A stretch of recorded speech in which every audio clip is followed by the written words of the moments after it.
Salam sejahtera.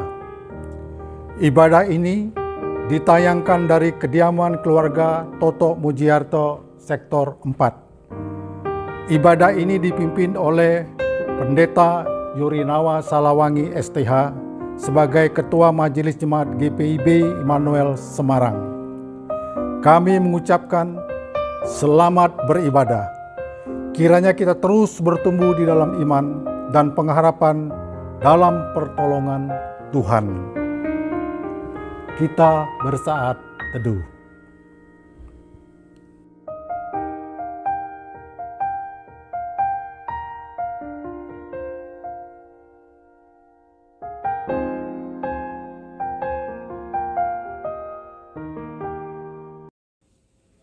Bapak Saudara yang terkasih dalam Tuhan, mari kita mulaikan ibadah kita pada malam ini. Untuk itu saya undang berdiri Bapak Ibu Saudara, kita bernyanyi dari Kidung Jemaat 256 baitnya yang pertama.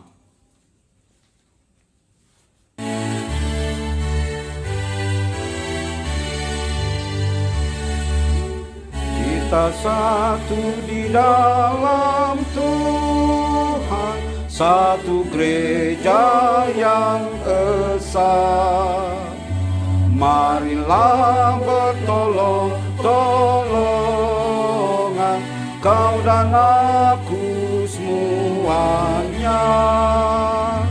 Marilah bertolong-tolongan, aku dan aku semuanya. Mari kita bersatu dalam doa.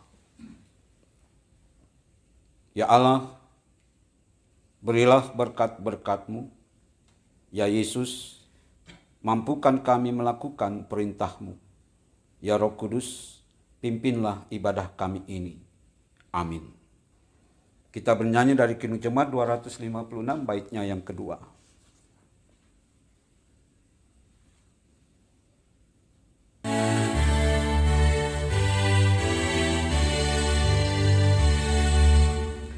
Dan air dan matahari Tuhan berikan semuanya. Bulan bintang memuji-muji, memenuhi semesta. Bulan bintang memuji-muji, memenuhi semesta. Masih dengan tetap berdiri, kita akan masuk di dalam pemberitaan firman. Mari kita memohon bimbingan Roh Kudus. Kita berdoa. Ya Allah kami memohon hikmat-Mu. Berilah kami pengertian untuk maksud-Mu atas firman yang kami baca. Amin. Pembacaan firman Tuhan pada malam hari ini Bapak Saudara terambil dari kitab Mazmur pasal 50 ayat 1 sampai ayatnya yang ke-6. Kitab Mazmur pasal 50 ayat 1 sampai ayatnya yang ke-6 saya bacakan demikian. Ibadah yang sejati Mazmur Asaf. Yang Maha Kuasa Tuhan Allah berfirman dan memanggil bumi. Dari terbitnya matahari sampai kepada terbenamnya. Dari Sion puncak keindahan, Allah tampil bersinar. Allah kita datang dan tidak akan berdiam diri. Di hadapannya api mencilat. Sekelilingnya bertiup badai yang dahsyat. Ia berseru kepada langit di atas dan kepada bumi untuk mengadili umatnya. Bawalah kemari orang-orang yang kukasihi, yang mengikat perjanjian dengan aku berdasarkan korban sembelihan. Langit memberitakan keadilannya, sebab Allah sendirilah hakim. Demikianlah firman Tuhan yang berbahagia, kita yang mendengar dan mau melakukannya dalam hidup beriman. Haleluya.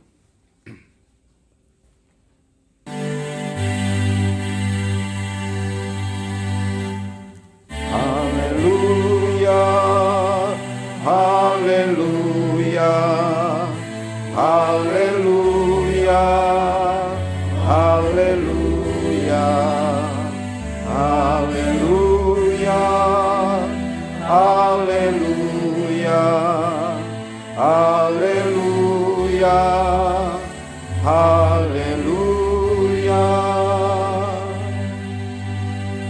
Bapak Saudara dipersilakan duduk kembali.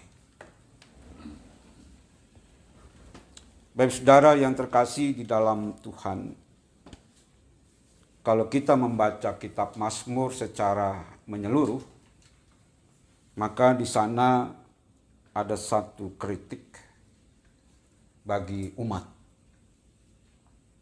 Kritik itu adalah bahwa ibadah yang dilakukan oleh umat itu tidak dilakukan dengan benar. Dan karena ibadah itu tidak dilakukan dengan benar, maka kesalehan umat pun adalah kesalehan yang palsu. Dalam kerangka itu, yang menarik adalah bahwa di dalam Mazmur ini, pada bagian pertama yang kita baca ayat 1 sampai ayat ke-6, ini merupakan satu pujian kepada Allah.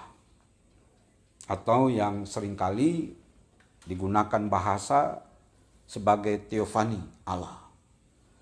Bapak Saudara yang terkasih dalam Tuhan, dalam Mazmur ini bagaimana digambarkan tentang Allah.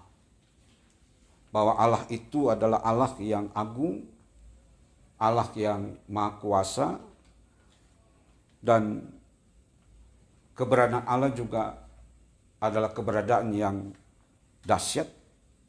Bagaimana tadi digambarkan di dalam ayat yang ketiga, Allah kita datang dan tidak akan berdiam diri. Di hadapannya api menjilat. Sekelilingnya bertiup badai yang dahsyat. Jadi dari ayat 3 ini bagaimana digambarkan tentang Allah umat, bahwa Allah umat adalah Allah yang agung dan dahsyat. Artinya bahwa kekuatannya digambarkan pada ayat yang ketiga tadi. Kekuatannya bagaikan api dan bagaikan badai. Bapak Saudara yang terkasih dalam Tuhan, dalam pujian terhadap Allah ini bukan sekedar untuk menunjukkan bahwa Allah itu maha kuasa atas ciptaannya. Tapi di sana mau lebih menunjukkan bahwa Allah itu mengatasi segala kekuasaan yang ada di bumi ini. Jadi dia ada di tempat yang tinggi. Jadi Allah itu adalah Allah yang maha kuasa dan dia adalah maha tinggi. Itu berarti bahwa Allah yang maha kuasa itu adalah Allah yang ada di atas segala-galanya. Lalu Bapak Saudara yang terkasih dalam Tuhan, ketika pada bagian Mazmur ini, bagian yang pertama yang saya maksud, di sana mau dikatakan juga bahwa kemahakuasaan Allah, kemahatinggian Allah itu digambarkan juga dengan gerak alam semesta. Dan alam semesta ini menjadi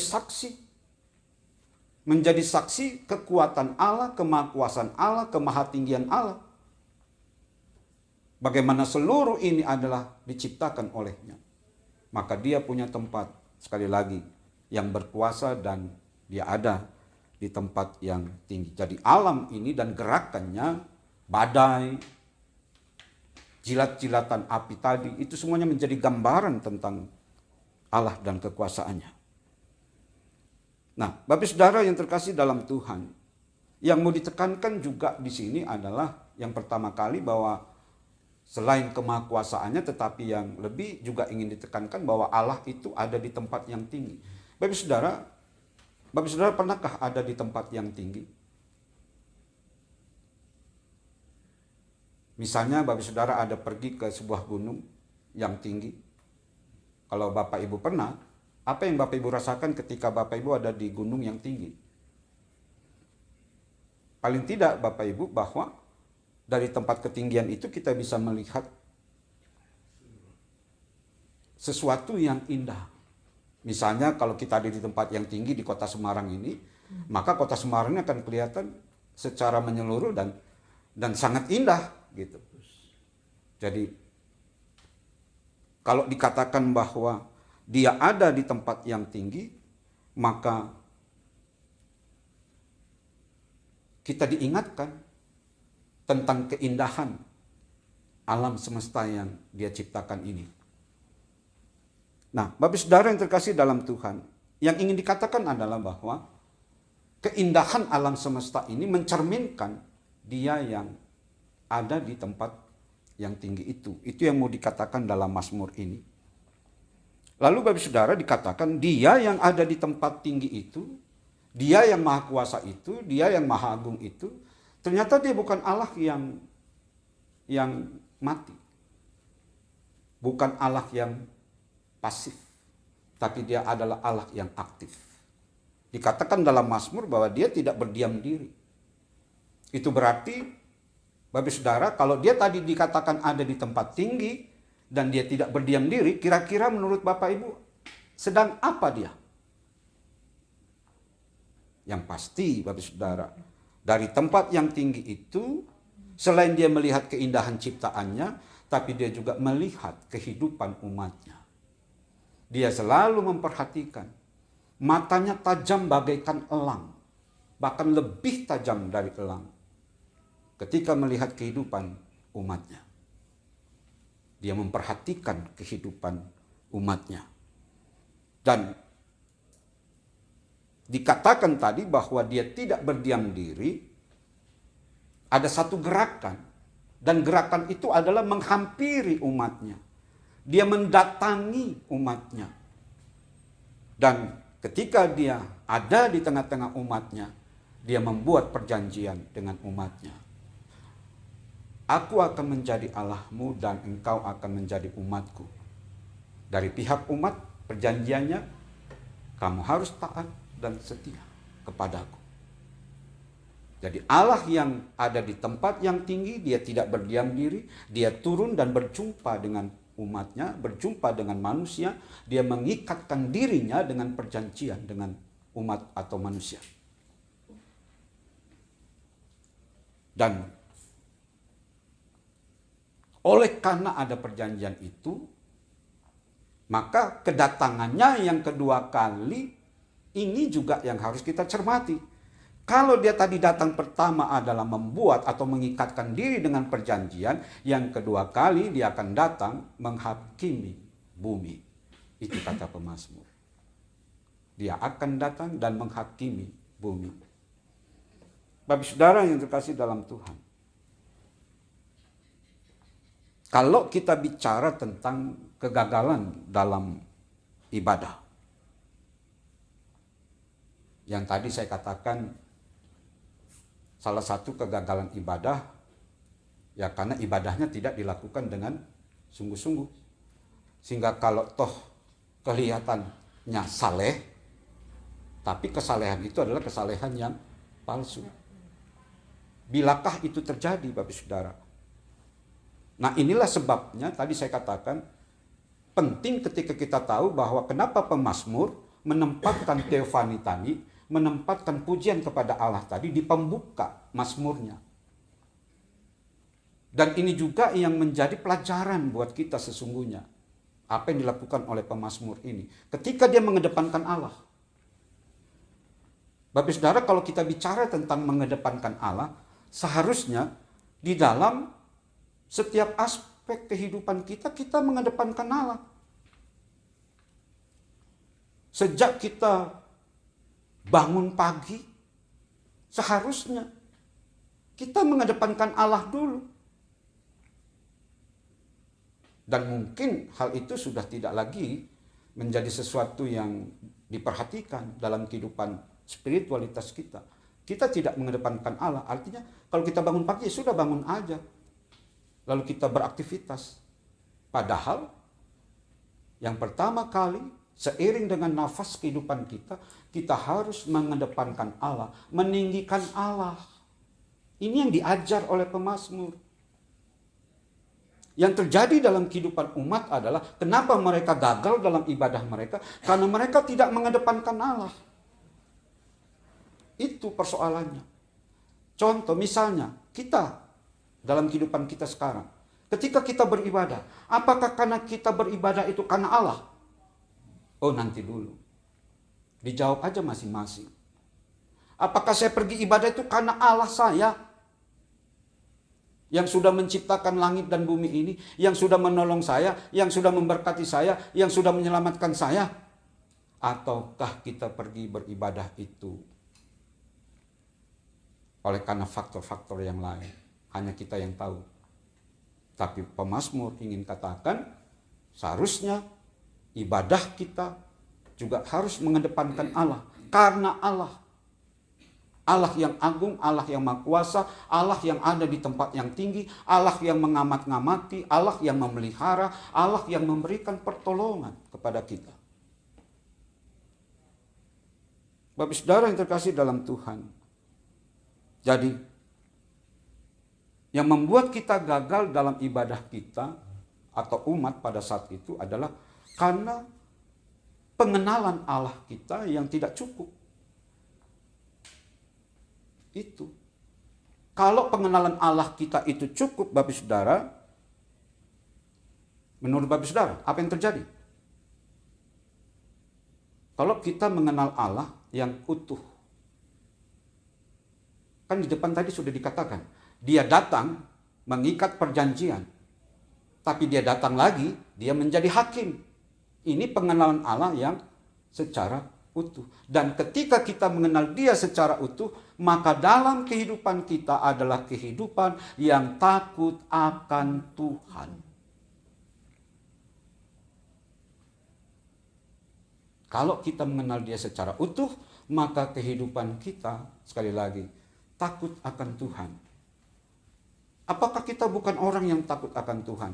Mungkin kita orang yang takut akan Tuhan. Tapi kita takut akan Tuhan hanya ada pada ruang-ruang ibadah kita. Tapi dalam kehidupan kita, praktis sehari-hari, benarkah kita orang-orang yang takut akan Tuhan? Jawabannya nanti dulu. Jawab sendiri. Bapak saudara yang terkasih dalam Tuhan. Lalu bagaimana kita mengenal Allah secara utuh? Apakah dibutuhkan satu teori baru agar kita bisa mengenal Allah secara utuh? Tidak. Alkitab yang ada di tangan kita masing-masing, itulah yang paling mendasar bagaimana kita mengenal Allah. Jadi Alkitab yang kita pegang itu, Bapak Saudara, sekali lagi, inilah yang paling mendasar kita dapat mengenal Allah secara utuh. Persoalannya sekarang adalah apakah kita dekat dengan Alkitab kita? Kalau kita jauh dari Alkitab kita, maka sudah dipastikan pengenalan Allah kita tidak utuh. Jadi nggak heran kok, buat saya nggak heran ketika firman Tuhan itu ditaburkan, ketika firman Tuhan itu diperdengarkan, seringkali terjadi diskusi-diskusi yang justru firman Allah jadi salah. Firman Allah itu kan zaman dulu. Kita kan hidup sekarang. Memang firman Allah itu untuk umat atau orang-orang di zaman dulu. Tetapi dia tetap relevan. Sampai kapanpun. Itu namanya Alkitab itu jadi suci. Alkitab jadi kekal. Karena dia relevan sepanjang zaman. Contohnya saja. Kalau saya katakan dia mengapa dia sepanjang zaman. Kalau bicara kejahatan. Apakah kejahatan sekarang sudah tidak ada? Dulu sudah bicara kejahatan. Dan kejahatan itu tetap ada sampai sekarang. Dan Alkitab mengajarkan kita untuk tidak melakukan yang fasik. Relevan. Jadi sekali lagi Bapak Saudara bahwa Alkitab itu adalah yang paling mendasar bagaimana kita mengenal tentang Allah secara utuh. Terlebih lagi Bapak Saudara. Itu sebabnya kalau kita baca Alkitab atau memahami Alkitab, jangan hanya perjanjian lama, tapi juga perjanjian baru. Karena ada orang memisah-misah antara perjanjian lama dengan perjanjian baru. Ini tidak bisa dipisahkan. Alkitab itu berisi perjanjian lama dan perjanjian baru. Mengapa begitu Bapak Saudara? Karena Bapak Saudara yang terkasih dalam Tuhan, bahwa Alkitab yang berbicara tentang Allah yang Maha Kuasa, Allah yang Maha Agung, Allah yang Maha Suci, penolong, penuh rahmat, penuh berkat, dan sebagainya, itu berpuncak kepada Yesus Kristus. Yesus Kristus adalah simbol Allah yang nyata, Allah yang hadir. Itulah Yesus yang disaksikan dalam Perjanjian Lama, nyata di dalam Perjanjian Baru, di dalam kehidupan Yesus Kristus. Jadi Yesus Kristus, sekali lagi Bapak Saudara, adalah puncak kesaksian kehadirannya. Jadi Bapak Saudara, makanya tidak salah kalau dia katakan, Tuhan Yesus katakan, akulah jalan kebenaran dan hidup. Tidak ada satu orang pun sampai ke rumah Bapa tanpa melalui aku. Kita tidak bisa akan pernah mengenal siapa Allah tanpa melalui aku. Jadi Bapak Saudara yang terkasih dalam Tuhan, Alkitab adalah hal yang paling mendasar untuk memahami tentang Allah dan karyanya, tindakan yang menyelamatkan, dan tindakannya sebagai hakim. Bapak Saudara yang terkasih dalam Tuhan, jadi ibadah yang benar itu seperti apa? Bapak Saudara yang terkasih dalam Tuhan, ibadah yang benar, kalau kita benar-benar beribadah, maka ibadah itu hanya melahirkan kehidupan orang-orang yang takut akan Tuhan. Jadi orang-orang yang takut akan Tuhan adalah orang-orang yang beribadah. Sekalipun kita beribadah, tapi kalau kita tidak takut akan Tuhan, pertanyaannya, apakah kita beribadah? Bapak Saudara yang terkasih dalam Tuhan, itu hal takut akan Tuhan, itu harus nampak di dalam kehidupan secara personal, secara pribadi. Hidup yang takut akan Tuhan itu juga harus nampak di dalam kehidupan perkawinan kita, dalam kehidupan rumah tangga dan keluarga kita. Harus nampak semuanya di sana. Jadi bukan pada saat ibadah kita adalah orang-orang yang takut akan Tuhan. Dalam kehidupan pribadi kita, dalam segala aktivitas kita, kita adalah orang-orang yang takut akan Tuhan. Membangun perkawinan, kita juga adalah orang-orang yang takut akan Tuhan. Membangun keluarga, hidup bersama keluarga besar, kita juga hidup dalam takut akan Tuhan. Bayangkan Bapak Saudara kalau kita sudah hidup takut akan Tuhan. Bayangkan kehidupan itu, betapa indahnya. Kita ada dalam kerukunan satu dengan yang lain. Kita ada dalam damai sejahtera. Jadi Bapak Saudara, pesan Mazmur pada malam hari ini, berdasarkan tirfani Allah ini, maka sekali lagi, kedepankanlah Allahmu dalam segala hal. Kalau saya pinjam istilah Paulus, lakukanlah segala sesuatu di dalam nama Kristus. Inilah yang ingin dikatakan oleh pemazmur kepada kita. Jadi Bapak Saudara yang terkasih dalam Tuhan, kenalilah Allahmu dengan secara utuh, sehingga engkau takut akan Tuhan.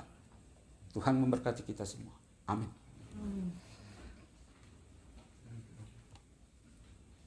Kita sambut renungan kita dengan bernyanyi dari Kidung Jemaat 280, bait 1 dan 2.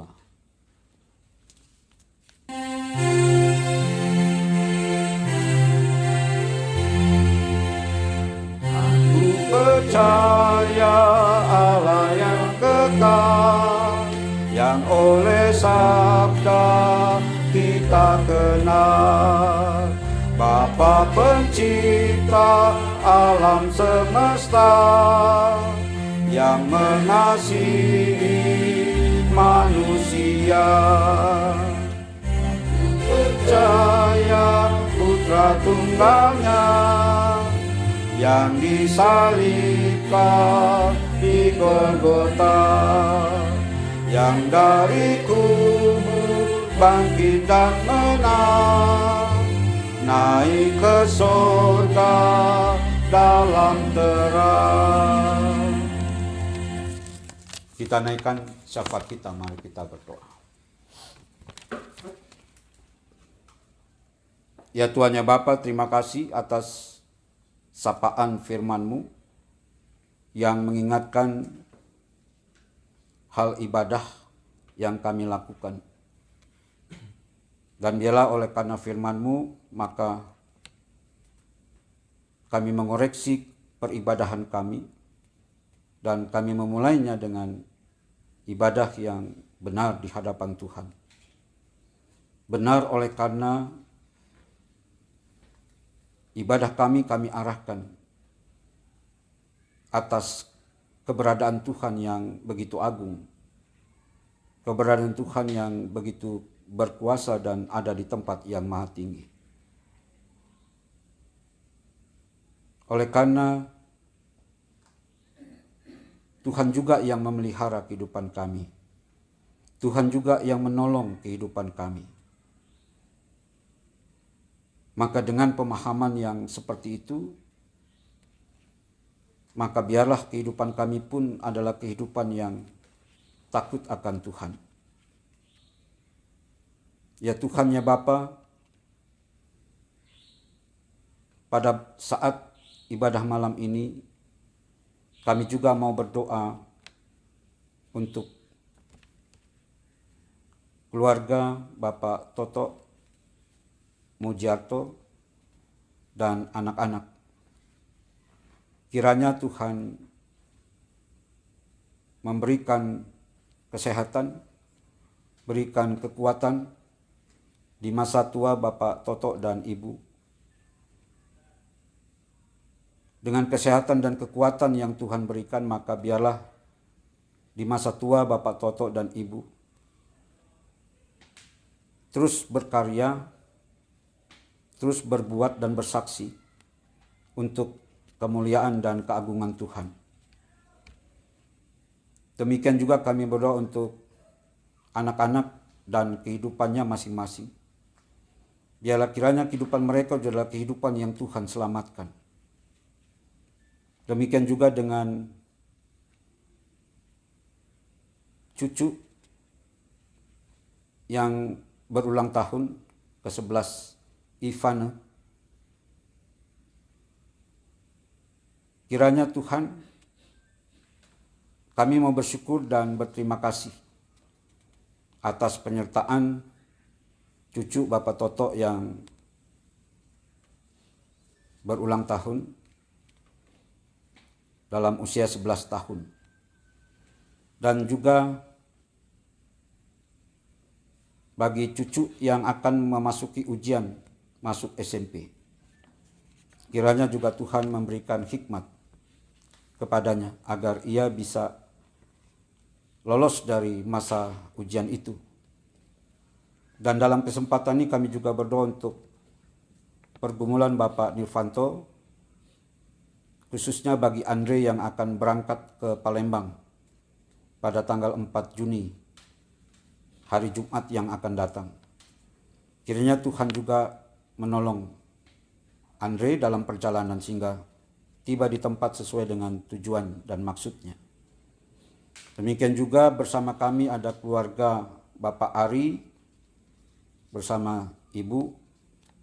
Kiranya juga Tuhan menolong kehidupannya dalam pergumulannya, bahkan pengharapan-pengharapannya.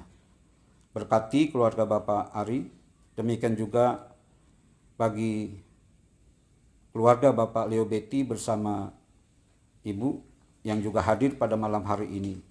Kiranya juga Tuhan menolong, Tuhan memberkati, khususnya Bapak Leo Betty, biarlah Tuhan terus berikan kesehatan kepadanya, sehingga ia dapat juga menikmati hari-hari yang Tuhan anugerahkan. Demikian juga pada malam hari ini ada Bapak Marlon bersama Bapak Erwin yang membantu dalam tik gambar ini. Kiranya juga Tuhan menolong Bapak Marlon dan Bapak Erwin dalam kehidupan rumah tangga keluarga dan anak-anak. Ya Tuhan ya Bapak, kami berdoa untuk seluruh warga jemaat, khususnya di Immanuel Semarang, dengan segala pergumulan dan tantangan, dan khususnya pada masa pandemi COVID-19 ini. Kiranya Tuhan yang menjaga jemaat Immanuel Semarang, sehingga jemaat Immanuel Semarang dapat beraktivitas dengan berani tetapi tetap waspada dengan memperhatikan protokol kesehatan. Ya Tuhan ya Bapa, kami juga berdoa secara keseluruhan pergumulan Jemaat Immanuel Semarang di dalam menjalankan panggilan dan pengutusannya. Kiranya perjalanan Jemaat Immanuel Semarang juga tetap ada di dalam tuntunan dan topangan Tuhan. Ya Tuhan yang Bapa, kami juga mau berdoa bagi keluarga Bapak Nurfanto yang juga hadir pada malam hari ini. Tuhan berkati dalam pergumulan hidupnya bersama anak-anak. Ya Tuhan yang Bapa, akhirnya kalau sebentar kami akan keluar dari persekutuan ini, kiranya apa yang tidak terucapkan, apa yang tidak terkatakan dalam rangkaian syafaat ini, Tuhan menyempurnakan dan Tuhan menggenapinya. Karena doa ini kami alaskan di dalam nama Yesus Kristus yang telah mengajar kami berdoa. Bapa kami yang di surga, dikuduskanlah namamu. Datanglah kerajaan-Mu, jadilah kehendak-Mu di bumi seperti di surga. Berikanlah kami pada hari ini makanan kami yang secukupnya, dan ampunilah kami akan kesalahan kami, seperti kami juga mengampuni orang yang bersalah pada kami. Dan janganlah membawa kami ke dalam pencobaan, tetapi lepaskanlah kami daripada yang jahat.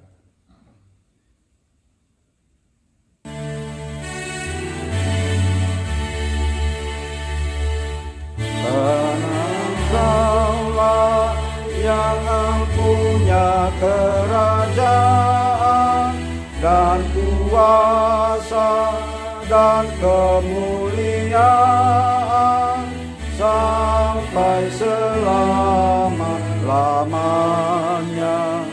Amin.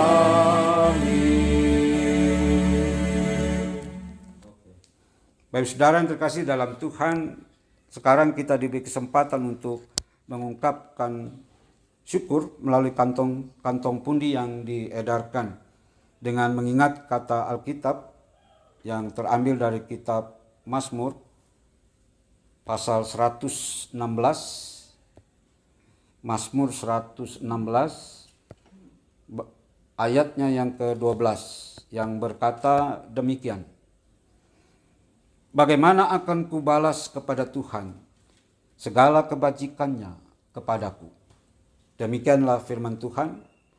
Kita bernyanyi dari Kidung Jemaat 298 dengan pundi-pundi juga diedarkan.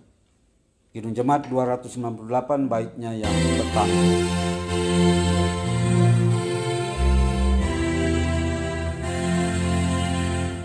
Selama bumi didiami, berbunga terus berbuah baik, Engkau ya Allah Bapa, kami sembah syukur padamu.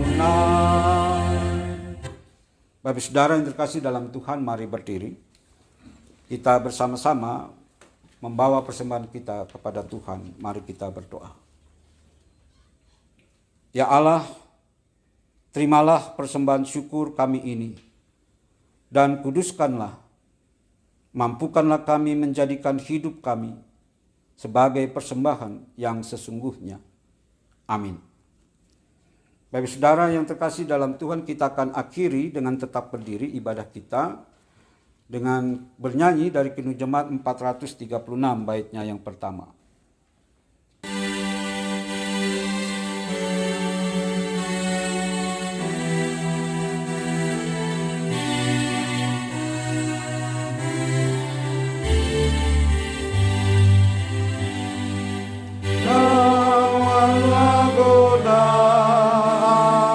Selalu berteguh, Dia kemenangan kan tambah teguh.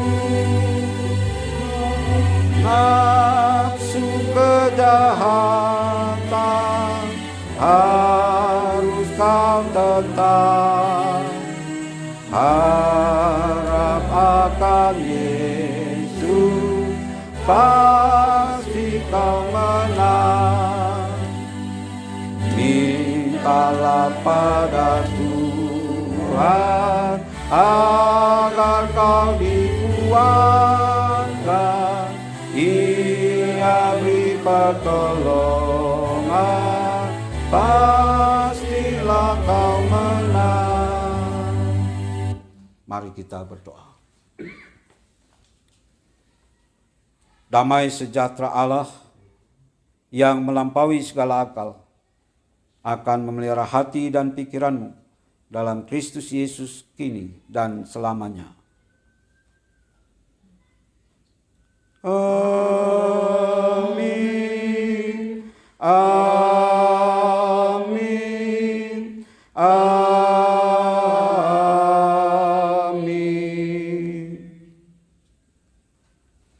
Dengan demikian, Bapak Saudara, ibadah kita selesai.